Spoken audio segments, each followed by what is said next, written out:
O, ayan na. Check up. Tapos, masakit ang tiyan. Tingnan nyo, ayaw ko pa nga buksan yun, no? Yung pintuan. At ayan na nga po, nakapasok na kami. Masakit yung tiyan ko. Habang nag-iintay kay doktor kasi wala pa siya.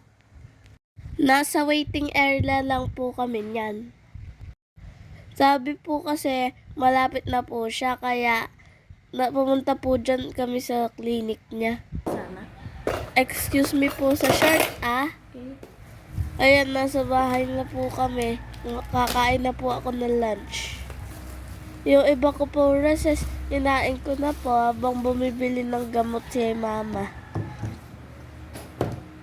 Ito po yung baong ko sa school nung dapat ko po lunch.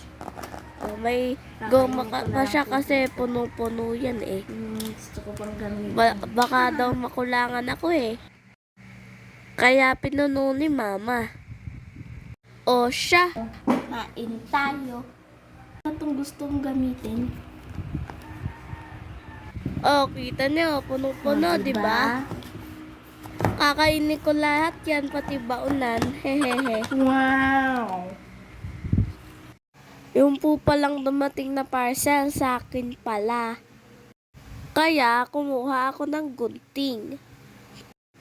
Ayan, i-open ko na. Kayo po mag-ingat po kayo sa gunting Lalo na sa mga batang katulad ko.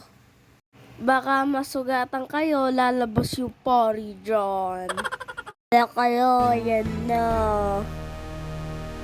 O alam nyo na, pag nasugatan kayo, lalabas yung pori dyan.